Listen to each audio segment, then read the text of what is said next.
Chapter 10. A reply from Mrs. Gardiner arrived promptly, and Elizabeth hurried to open it. Her aunt confirmed that Darcy had been present at the wedding. "I was surprised at your inquiry. Both Mr. Gardiner and I believed that you already knew about Mr. Darcy's involvement. Mr. Darcy left Derbyshire the day after our departure. He went to London to search for your sister and Mr. Wickham. He found them, and soon discovered that Wickham had never planned to marry Lydia, and wished to find a rich wife elsewhere. To resolve the situation, Mr. Darcy offered Mr. Wickham an amount of money. Your uncle wished to settle with Mr. Darcy, but Darcy refused to accept any payment, while he insisted that your uncle must take credit for resolving the situation. I am glad I have this chance to tell you the truth, but I must ask that you keep it a secret. Mr. Darcy is an honourable man, and I like him very much. He was careful not to mention your name when he was with us, but I know he also likes you a great deal." Elizabeth felt a mixture of emotions.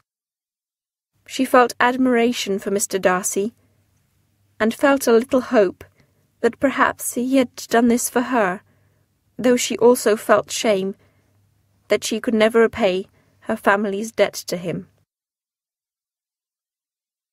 Chapter 11.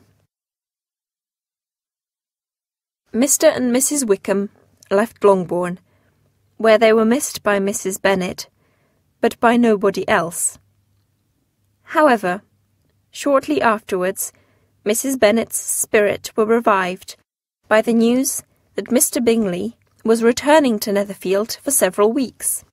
When Jane heard the news, she changed colour, though she said nothing until she was alone with Elizabeth.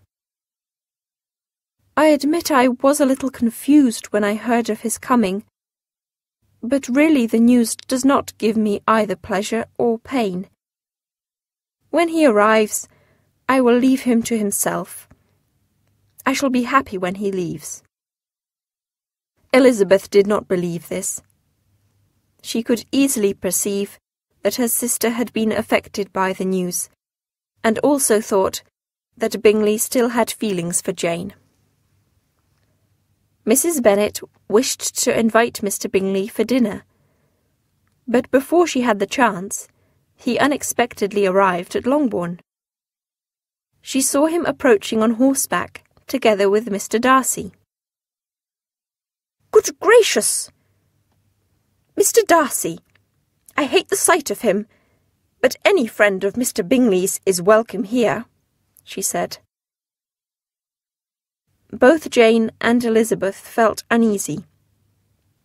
Elizabeth could not understand why Darcy had come, and in addition, she alone knew about the contents of Mrs. Gardiner's letter. During the visit, Bingley seemed both pleased and embarrassed, whilst Darcy hardly spoke. The visit was polite, but awkward. Nevertheless, Mrs. Bennet invited them to dinner the following Tuesday. Chapter 12. On Tuesday, a large party was assembled at Longbourn.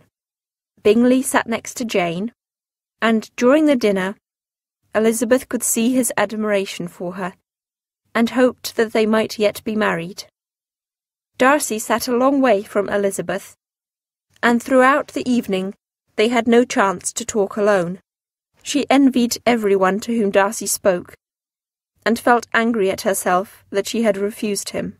Surely no man would make a second proposal to the same woman. His pride would not allow it. Chapter 13. A few days later, Mr. Bingley visited Longbourn alone. Darcy had gone to London, but would return in 10 days. Bingley stayed for over an hour, and came again for dinner the next day. It was now clear to Elizabeth that Bingley intended to marry Jane, and that he had Darcy's approval. She did not have to wait long. Bingley's proposal was gladly accepted, and readily approved by Mr. Bennet. "I am certainly the most fortunate creature that ever existed," cried Jane. "Oh, Lizzie, I would love to see you so happy. If only there was such another man for you." "If I am very lucky, I may meet another Mr. Collins," replied Elizabeth gloomily.